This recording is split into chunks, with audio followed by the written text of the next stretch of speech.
Hello, guys. It is me, SharkyBus117, or you can call me Sharky, because I'm all your friends, and I allow all my friends to call me Sharky. So, with me, as always, my good friend. Spot Alien. Hey, guys. Today is episode, God knows what, of the Colossal Kaiju Fan Podcast, and we're coming at you, not live, because this is pre-recorded. Spoilers. Been a while since we've recorded anything, Spalian. Been a long time. Been a very long time. I think you mentioned the last time we actually recorded was... before Godzilla's release. Exactly when, I don't know. I remember I started playing Titanfall around the time. Like, it had just come out around the time of our last recording. I remember that much. So that should give you guys in the audience an idea of the space between the last episode, which should be coming out today or tomorrow, of the day of this recording, and this episode, whenever this comes out, hopefully in a few weeks. Yeah. So, that will let you know on that front. Lots of stuff has happened in the Colossal Kaiju combat universe. The game came out. Thank goodness. Kaiju Land Battles Early Access, it's $5 to get into the beta, is now out on Steam. So, if you haven't yet, go play it. Both of us have played a little bit, right, Spalling? Yeah. It's fun. We will... later on in the future, we'll do an episode dedicated to the beta. Probably that will be the live stream whenever we do the live stream. The details of that are still sketchy, folks, but we'll get to that eventually. But on to today's business, we have two more kaiju to discuss. Back to the grind, Spalian. Yep. Before we get to that, one thing I do want to mention, sort of plug here a little bit, is the Colossal Kaiju Combat comic book, which also happened during our little hiatus. Yes. So let me just explain a little bit of that. And then we're good to go. Yeah. Real quick, before you do, I just wanted to clarify, neither Hungry Zombie nor Berkien are joining us today. Hungry Zombie is otherwise preoccupied with real-life issues, and Berkien has technical difficulties. Yeah. So it's just the two of us right now. We're flying solo. Yeah. But yeah, continue. So basically, I'm the colorist for the Colossal Kaiju Combat comic book, which we are calling Phase 1. Basically, we're going to release the first issue fairly soon here. I just have to finish up a couple more pages. But when we do, we will have it for sale, I believe, on a couple different sites. It'll be available in the Sunstone store. And yeah, I can't wait to get that into your guys' hands.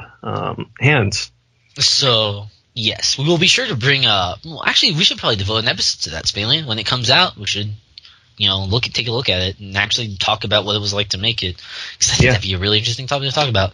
But anyways, today we have two kaiju to talk about. We've got Exterminus and Gandiva. I don't know. I pronounce it Gandiva.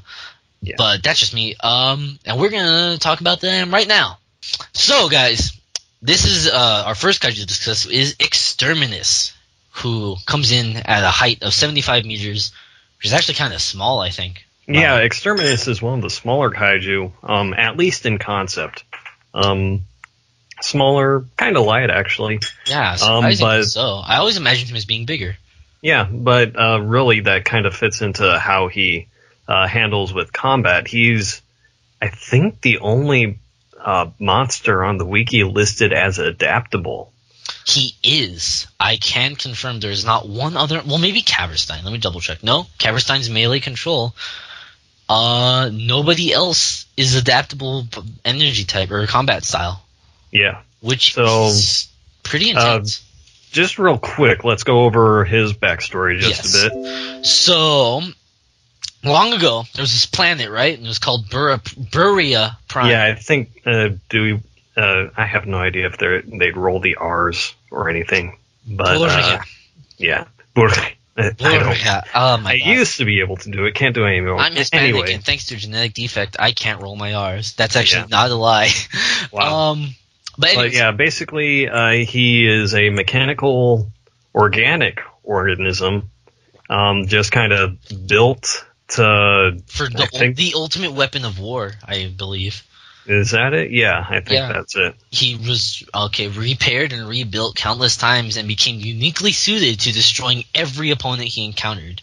Too late, the creators discovered that after vanquishing his original enemy, Exterminus began to indiscriminately kill all life on the planet. So it was basically like the Terminator. In the end, the planet ended up like Mars and just is a barren wasteland. It's like King Ghidorah just showed up and is like, "Yo, want to go down?" and just destroyed everything.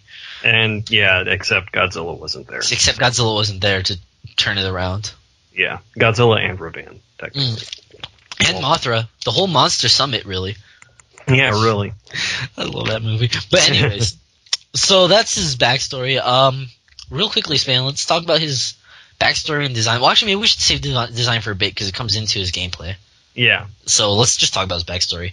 I mean, I think it's all right. Yeah, it's kind of cool. I am not particularly. I have no strong feelings one way or the other. I think. I feel like. How can I describe this? Vamp while I try and think of something. Yeah, I can't really say too much about him either. I think definitely the creator of Exterminus is a really cool guy. Jay Cora is one of the coolest people on the forum. But as for Exterminus, he is not one of the most. He's not the most standout. I definitely like the mechanical half, and the upper half could also look really cool, but just kind of combined, there's this aesthetic that... There's this dichotomy. Yeah, and I'm not sure if it works to full advantage. It still looks distinct and interesting. I'm just not sure how much I would really say, oh yeah, this is definitely the best design. So I finally found the words I was looking for earlier. So most of you should be familiar, because most of our audience are kaiju fans, and they're kaiju fans who play video games. So you should all be familiar with a gem for the PlayStation 2 called War of the Monsters. Yeah. My thing with Exterminus is that his backstory feels like it came out of War of the Monsters. Yeah. Like, it feels incredibly simplistic. Not necessarily bad, but it's there's not much meat to it. You know? Yeah, it's just kind of... Maybe that's a good thing, you know? Maybe we don't need deep stories all the time that make us question reality. Yeah, or make us question moral ethics and tragedy and stuff like that. Maybe, I feel like Exterminus is very safe in that regard, in that he tells exactly the story that needs to be told and nothing more. Yeah. So, I mean, I'm not saying that's a negative, but actually I think that actually might be a bit of a plus in regards to new people to the game, because, like, imagine you're playing, you try to introduce CKC to a friend of yours, and you're like, yo, look at all these kaiju, and they're like, that's cool, what's this guy's story? And you get Nemesis, and you're just like, well, look, here's this book, just read that. And they're just like, whoa, that's a lot. And then you get Exterminus, it's just like, oh, it's an alien robot monster who just destroys all life. Just like, oh, I mean, he's Exterminus. He exterminates. Exactly. So, I guess in that regard, it is beneficial to him. Yeah. So, I think that's really all I have to say about his backstory. Let's move on to his energy system, which is really interesting. Or it's not really his energy system, it's just the way it applies to his gameplay. Yeah. Basically, it's really hard for me to describe, actually. I don't quite sometimes wrap my head around it very well. Like right now. I feel like before we talk about the energy system, maybe we should just talk about the main gameplay, like, hook about Exterminus. Yeah. So the thing with Exterminus is he has different aspects. Whether that means he changes form or if his stats simply changed, we don't really know. Based off of what we've seen on the forums, I'm going to guess it's just a stat change. Well, I've also seen some evidence to imply that it's also a bit of a form change. Yeah, like, I don't know. So he changes his combat style. That's why his combat style is adaptable. So he'll start off in a neutral combat style where he can perform basically anything fine. But he'll be able to switch into charging, melee, or ranged aspects. That's exactly what they're called. They're called aspects, which I don't think is the best name that could have been. It could just say mode or something like that. Well, I think charging is tied in with melee. Oh, my mistake. The aspects are the grappling, brawling, and bombarding. So it's grappling. So control, not charging. So yeah, I guess charge would be a part of his brawling aspect now. Yeah. But I feel like you could have chosen a better name than aspect. But at the same time, if you just went with mode, that would have been a bit generic. So it's okay. Yeah. That's a meaningless fanboy, right? Nobody cares. So with each different aspect, his energy system changes a little bit. Like, I think the way it works is in his neutral aspect, he has the Fury energy system, so he builds up energy by fighting. But in his other aspects, he no longer regains energy, so he just has the energy he got from his neutral aspect, which forces you to continuously shift between them. Right. I'm pretty sure I have that right. Yeah, I have no idea because I gotta be honest, it's just something I don't rightly understand. So it's really well done in that sense because Exterminus is the like MLG 720 no scope character. Like, he's the ultimate meta character in that if you learn how to use him, you can basically defeat anything. Yeah. I think is kind of the goal with Exterminus. But at the same time, if you don't know how to use him, it doesn't like destroy you, but you get no like. Yeah, if you don't know how to use them, you're kind of screwed because if you don't know how to utilize the aspects at the times that you need them and be adaptable with them as well, it can kind of hurt you a lot. So yeah, that's so I'll give props to them for making an incredibly fascinating gameplay mechanic in there, but it's gonna be a huge headache for us to talk about on the podcast. Yeah. But yeah, I love Exterminus's gameplay, at least in concept. I think it's great. In execution, we don't know. I mean, hopefully they'll do it justice. I have faith they will. I've had some issues with the Kaiju Land beta, but I'm pretty sure that's just technical difficulties on my end, my old computer at the time not being able to support the game very well, and there just being lag in between when I pushed a button on my controller and when it was actually received. So if that gets fixed, I feel like Exterminus will be able to work really well. Yeah. But I guess we should move on to his combat. Yeah. Oh boy. So basically, his ranged combat, obviously he's focused only into the ranged aspect. Well, hang on, real quick. We should clarify. He does have ranged attacks in all of his aspects, but they're different. So let's see. Let's go through all of them. In his neutral form, he has the arc beam, which apparently, I'm gonna guess it does fire damage because it says it burns his opponents. Yeah. Could be fire damage, it could be laser damage, it's not sure, but it's apparently just, I'm gonna guess it looks like just a generic laser beam type deal. Just basic kind of stuff. Brawling, he has this thing called the short range neutron cascade, which disorients and damages opponents. And that's most likely going to be used like a stun. Yeah, I'm thinking like a short range. So that he can get close and lay on the heat with his big fists. Yeah, and since it is in melee, that makes the most sense for it to be focused only to stunning, to keep the enemy from getting away. Oh lordy, so I'm looking at the next energy weapons he has, which are in his bombarding aspect, and Jesus Christ, these look kind of overpowered in concept. First he gets the ballistic rockets, which are fine. He shoots them upwards and they explode and rain hell on their targets below, which is really cool. I think that's an awesome idea. This next thing sounds overpowered. The lethal extermination ray, which can be fired continuously without draining energy. Wow. And adding energy to that delivers massive damage with incredible accuracy. So, as I understand it, I could just sit there in my... I guess the only... Oh, wait, no, but there's the shifting.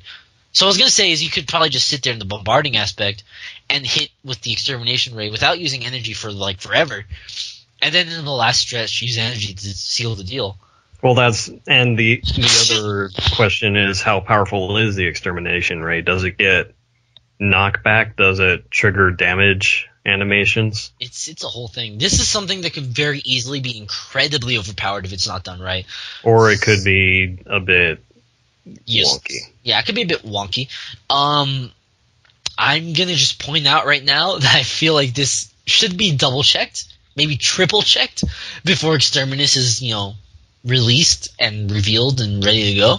Well, if energy goes down over time, especially quickly for aspects, then that could be a balancing act. That could easily, and it'd be interesting if perhaps the energy decreased at a slower rate for different aspects. Yeah. So perhaps the bombarding aspect, which has this amazing ability, would lose its energy the quickest. So you would have to use it, in short bursts.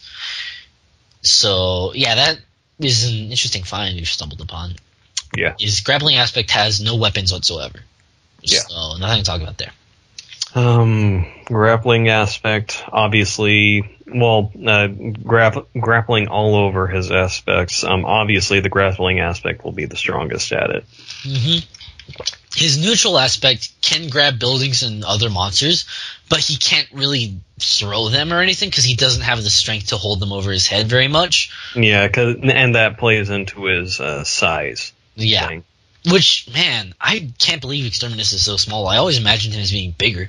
Yeah, it's a bit, I don't know, for some reason it's almost a bit misleading. He has the mass to look bigger.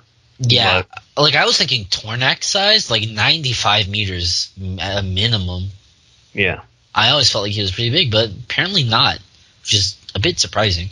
Yeah, not necessarily bad, just surprising. Oh, not bad. I've been living a lie my entire life. It's like my eyes are opened now. Yeah, but that does make sense that he wouldn't have that good of grappling in his neutral form, since he is fairly small in that. Yeah, but of course in his grappling aspect, his strength is just increased, and he can basically pick up anything, or structure, and just throw that like ain't nobody care. So let's talk like Mora Titan, who I think is the heaviest monster in the game. At least at this point, pick that up no problem. Maybe Sakura's heavier. Actually, let me double check. Titan is 60,000 metric tons, and Tersakura is 73,000 metric tons. So it's actually Tersakura, my bad. Yeah. Notable, though, that despite his brawling aspect being melee focused, it has no grappling capabilities. Yes. So that's actually kind of interesting. Yeah. So as we're seeing that each of his aspects excels at one thing, is mediocre at another thing, and is completely incapable of the third form of combat. Well, not really even that. His aspects are great at one thing, but then terrible at everything else. Yeah, I guess so. I feel like a skilled player could be mediocre at something else. The thing that's still there, but even then, it would be very heavily advised not to do that. Yeah. So moving on to his melee combat, he has a lot of strikes and combos that he can use. In his neutral aspect, in his brawling aspect, he gets a speed buff. So I don't think his moveset changes at all. He just gets the speed buff. Yeah, so he'd mostly just move. His animations would be quicker. And really, you don't need to up at his attack at all. If that happens, that just means you're 100 punches a second. Yeah. Yeah. And I mean, I'm assuming it's speed of attacks, not speed of movement, because on the wiki it just says, in his brawling aspect, Exterminus enhances the speed of all his attacks. And which would most likely mean that his charge might also get a speed buff. That would be possible, and that could be interesting as well. So that's cool. In his bombarding aspect, he's completely incapable of melee combos.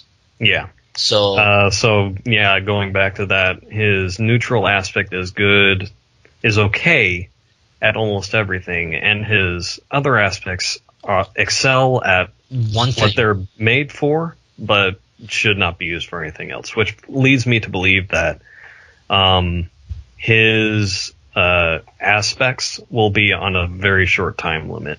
Yes. So we've talked about all his melee, all of his combat. So all that remains is his weaknesses, which we've kind of gone over this whole time, is that although he becomes amazing at one thing in any of his aspects, all of his other forms of combat they'll fall short, and he will have differences. Also, according to the wiki, his elemental resistances and damage types also change between aspects. Really? Yeah. So that's actually really fascinating. So there's all sorts of stuff you gotta keep an eye on Exterminus. Yeah. But it'll definitely be when he's released. There'll definitely be an aspect of an aspect of if you know him very well, you will excel at him. But if you don't know him all, you won't excel. And conversely, if you don't know how to fight him well, you're be in for a bad time. Especially if it's a good AI or a good player. But if you know how to fight him well, but if you even know how to fight him just a bit, you will probably able to at least hold your own, if nothing else.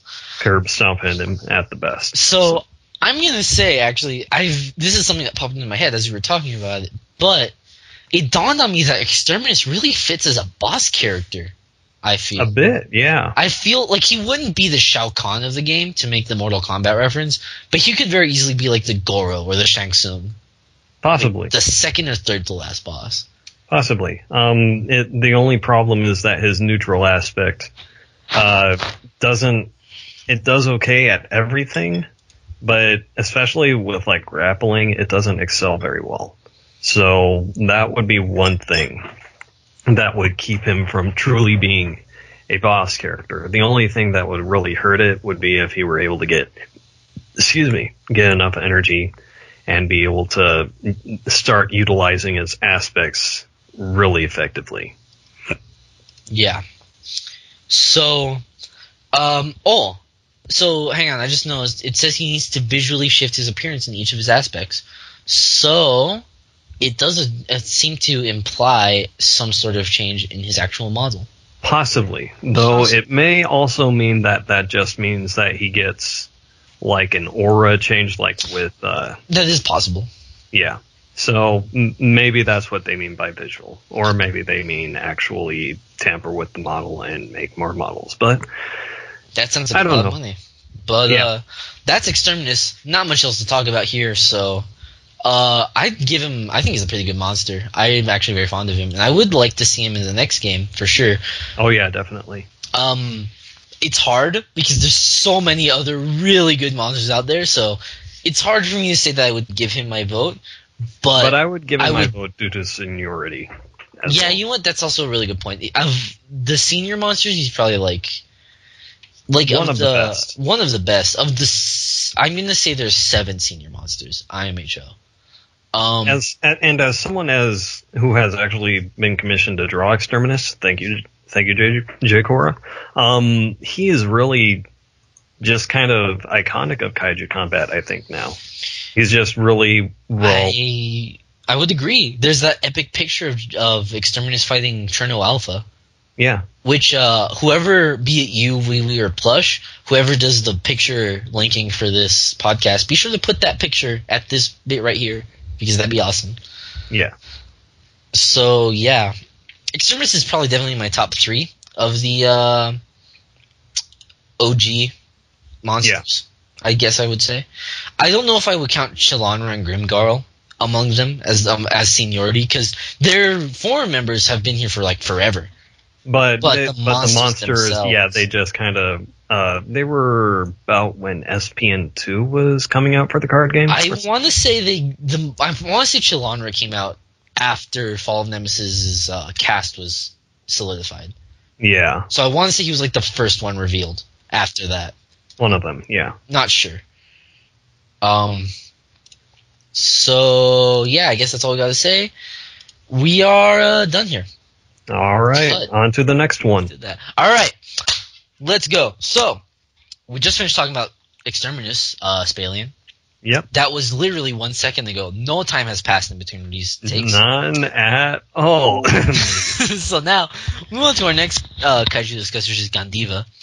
Or Godiva. We don't know. I'm going to say Gandiva. I'm going to guess. Gandiva. So this guy is, like, how do we begin? So he's a mech statue, like, artifact? I don't really know. He's really unique. He's an extremely unique character. Like you said, just this very physical merging of magic and science, with the statue being like an artifact of something, possibly a society.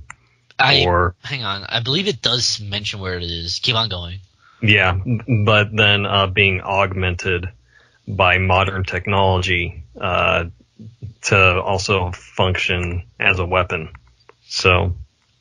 Okay, so just looking at his origins, it doesn't directly state which civilization it's from, but it does say it was discovered in the mountains of Tibet, and they believe it to be connected to the magical bow given to the hero Arjuna by the god Brahma, which he called Gandiva. All right. Which is Indian folklore. Anyway, let's talk about his design to be a bit more specific to people who may not have an image in front of them. Gandiva is a statue of two male figures conjoined at the waist. So it's just their upper torso. They are both like it's kind of like an S shape if you were to look at it from the side. In regards to the directions if you took two torsos, put them together, and then allowed them to flip. That's kind of what Gandiva is all about. Yeah. So he's all about it, like constant energy, like constant. What's the word I'm looking for? Perpetual motion. Yeah. Or kinetic energy. Kinetic energy as well. So he's got two faces, two bodies. The top half is I'm saying top half because it's top in the picture, but really it isn't. There's no top or bottom because it flips all the time. I'm gonna say top half because it's the top in the picture is more mystic. Clearly, there's energy radiating from his palms. You can see his face. Part of it is broken off. I don't know if they're gonna retain that in the 3D model because that might be an issue I feel with hitboxes, but maybe not. Probably not that much. Probably not that much. I don't know. I feel like maybe I'm just thinking too much. Like if this were a movie, like someone would shoot like a laser at Gandiva and he would just slightly nudge so it goes through the hole in his face. But doesn't really apply to game logic. Yeah, that doesn't apply to game logic. So I guess it doesn't matter. I don't know. It feels like a sizable chunk of his face is missing, just enough that I feel like it would have been an issue. But maybe I'm just stupid. Yeah. So he's got a gem on his face. On his forehead, my bad. He's got his hands are clawed, and he has a jetpack. He has a jetpack on both bodies.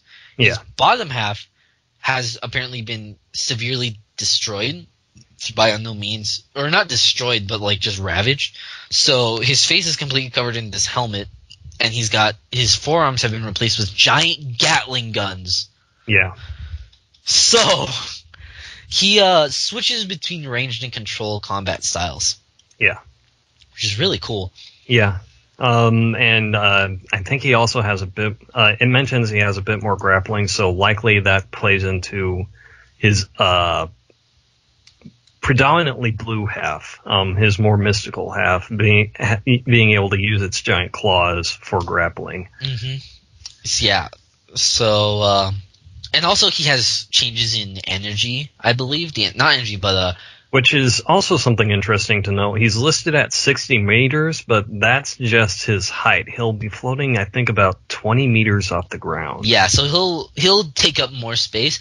And the cool thing is, because he's floating, he'll be immune to sweeping attacks. Yeah. Because his hitbox won't be down there, so you can't hit him with we think so, unless they don't try to encounter. Based off of prior evidence being the Godzilla games, Mothra and Megagearus are both immune to sweeping attacks. Yeah, so probably. I was totally going to say something I can't remember for the life of me. I love his design. I think it is just a perfect like blending of sci-fi and fantasy. And we were talking in an earlier episode how Lycanoid tried to do that, but we don't feel he did that quite as well. Yeah. So I give props to Gandiva for doing a better job than Lycanoid. I think it's a bit better. Still not quite the right amounts for me, but it does a good job of creating an equalization between the two. Yeah, I feel like it's the perfect like yin and yang kind of thing. I almost feel like. Yeah. Not quite, because yin and yang is really Far Eastern, and this is supposed to be Hindu. So it is really like different cultures, but there's still some similarities that can't be denied, I feel.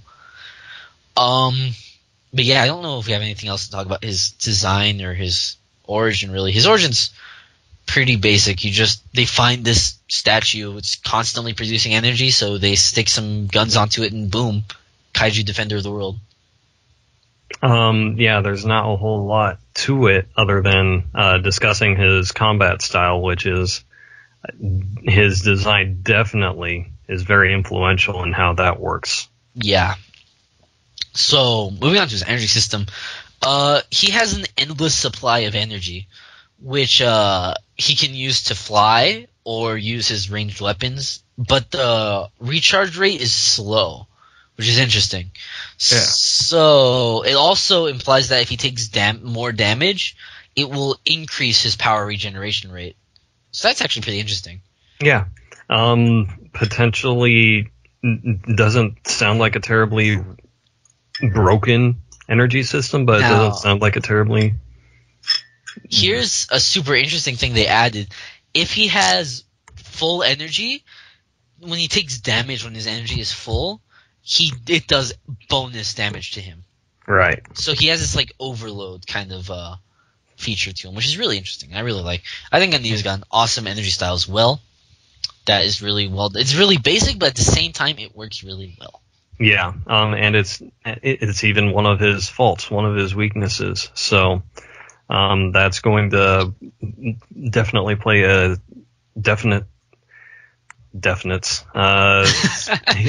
a very powerful strategic role in combating him. Exactly. If you're able to get it at just the right moment, you can likely gain the upper hand if you're losing against him. So, indeed. So, I give props to Gandiva for having a great energy system. But let's talk about his ranged combat. Gandiva focuses in ranged and control styles of combat, so mostly grappling in regards to control. In his Mystic half, he can make spheres of mystic energy in his hands, which he can throw like grenades, which is a pretty awesome mental image, I would say. The jewel on his head can also shoot mystic energy, which is mostly for knockback, it would seem. It doesn't appear to say much about having any kind of harmful effect. It's mostly just pushback. Yeah. So his mechanized side also has mystic energy, so I guess I was wrong. He doesn't change energy types. Yeah. I guess I was just incorrect. But it uses the energy to channel the scientific side that is required to create the Gatling guns. Pew pew pew. Yeah, so he does he can fire basically in two modes of his Gatling guns, which is in like sustained like you know, or like a scattering like boom boom boom, you know. Yeah, probably more like a shotgun. By the way, I'd just like to point out to all of our listeners, this is a little non sequitur for Gandiva, but take a moment to make a machine gun noise on your own, because machine gun noises are like snowflakes. Everyone has something completely unique. So go on and discover your own machine gun noises, kids. But yeah, moving on. Grappling. This is other combat focus. So because he moves in a really odd way and his body's just really unconventional, he does get some good advantages for grappling, like being able to pivot and just move around other monsters really easily compared to other ones. Yeah. And on top of that, the fact that his body's made of just stone and metal makes him actually really heavy, so he can use that to his advantage. Well, on top of that, going back to his body again, he flips a lot. So that can definitely play a powerful role in how he manages to grapple, probably making it capable of keeping opponents at a great distance by backflipping and getting them out of the way quick. Now, you want to hear an amazing move idea I just had, Spalian?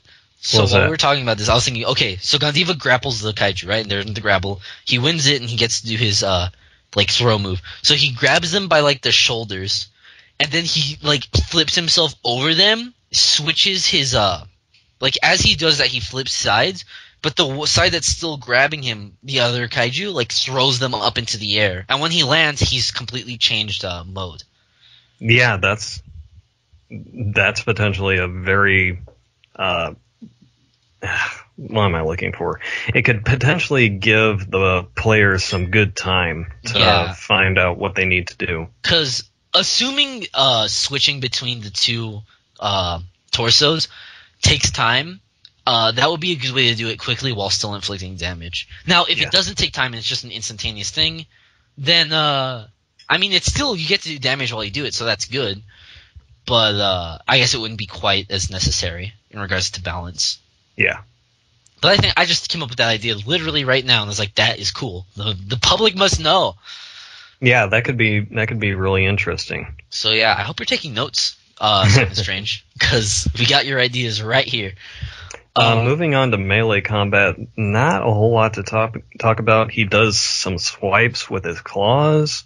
He can kind of bad at things with his guns, but he's not very good at it. It implies that his attack speed in regards to melee is slow and close quarters. So although his movement speed's really good, it would seem his attack speed is a bit subpar. And another thing I mentioned is that Gandiva actually can't really hit smaller opponents on the ground. Yeah, it's a bit of an issue, really. Yeah, because he doesn't have access to legs, which are things that you need. Actually, I just came up with another idea. So, looking at his design, you can see how the jetpack of whatever torso is on the bottom is in the front of whatever one's on the top, right? Maybe a faster exhaust. Yeah, like maybe he just shoots exhaust out of it as kind of a ground rearing attack. But that would be one move. That would probably be all he could rely on. Yeah, balanced. Yeah, so being able to get away and perform some ranged combat on smaller enemies would be the primary tactic with Gandiva in those situations. So much like Katyusha, who we discussed long time ago, who, although the difference would be Katyusha also is more about hit and run techniques, Gandiva is mostly run. Yeah. Run and don't let anyone near you. Yeah, because he's not great at melee, and he's not great at small melee characters. So that does bring a concern, because the kind of character whose goal is to prevent the other character from being able to fight them is never fun to fight in a fighting game. Yeah. So in that regard, I'm a little concerned to Gandiva. There'd have to be some way. I guess a small map could do it justice, or if you had a fast kaiju, it wouldn't matter. But like, you know what I'm trying to say, right? Like, it could be a real buzzkill. I'm getting images of Marvel versus Capcom where you're put into a corner and you're comboed out of never being able to do anything ever. Yeah, and I mean, like, Simon Strange, when we interviewed him, he did say that, in Justice, if you're fighting someone really good and you're not good, then you can't really do anything, because their goal is just to prevent you from playing the game. And he doesn't want CKC to be like that. So I'm going to hold out and say that I have a bit of faith that they would be able to make Gandiva still fun to fight against. Like, they would make him – I don't know how, but they would find a way to make him have a fighting chance against you. Or you have a fighting chance against him, my bad. But, yeah. Yep. Weakness is not too much to go over, because we kind of went over that throughout. Yeah, as he absorbs energy, he gets more energy, but if he has too much energy, he gets hurt. Yeah, so it's all about – the name of the game for Gandiva is absolutely energy conservation and control. So it's really important. Once again, much like Exterminus, Gandiva is a bit more in-depth than some of the other kaiju we've talked about. Nowhere near as much as Exterminus, but Gandiva's got some strategy to him, hardcore strategy. Yeah. And one thing it actually mentions is hovering movement makes it difficult for him to take cover.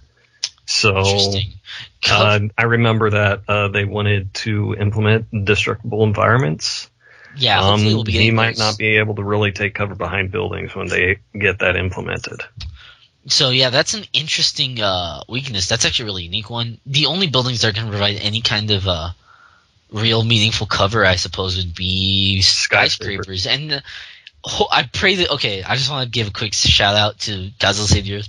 My favorite strategy in Save the Earth was to pick up my opponent and throw them into a skyscraper, because skyscrapers did bonus damage when they hit you on the ground as they collapsed. Please bring that back. We need that.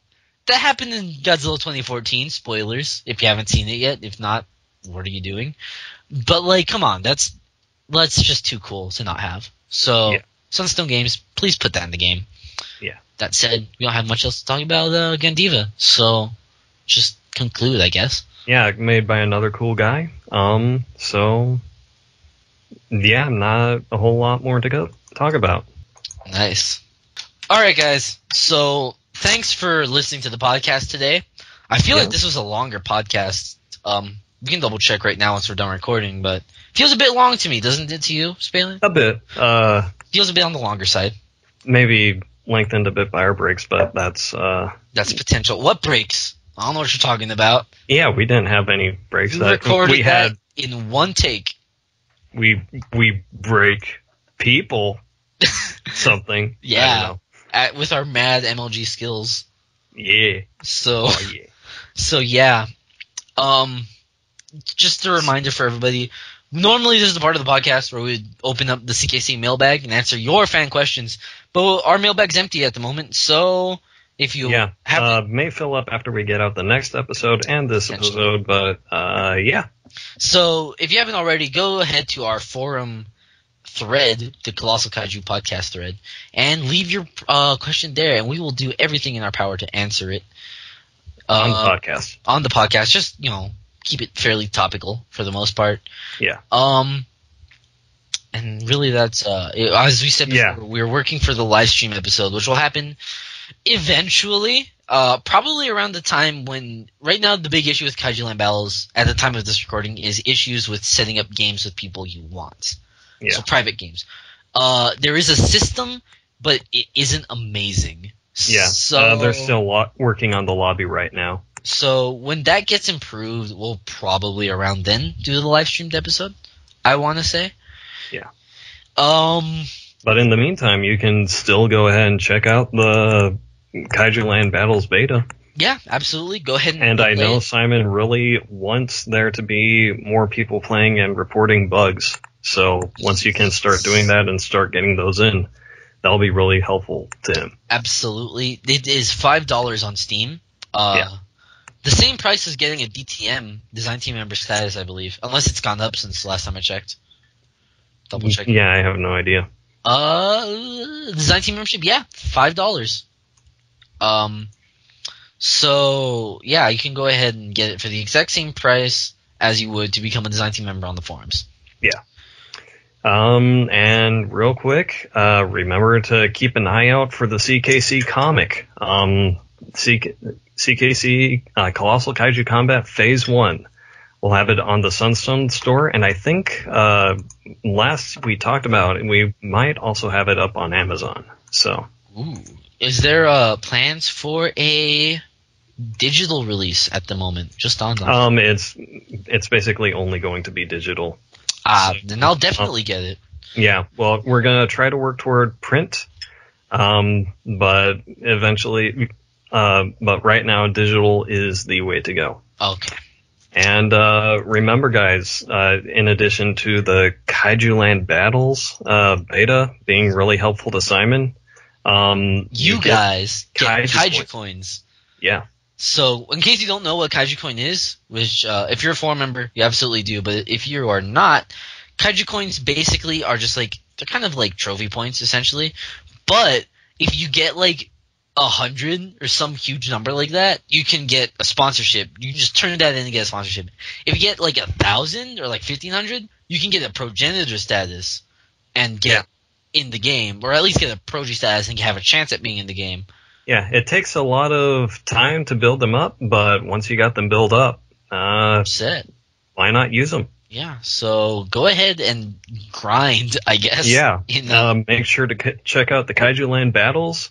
Make sure to keep an eye out for the CKC comic. And send this question. That's really all we have left to say. Yeah. So that is it for today's podcast. I've been Spotted Alien. And I have been Sharky. We thank you for listening to us, and that's it. Bye. Bye. Yeah.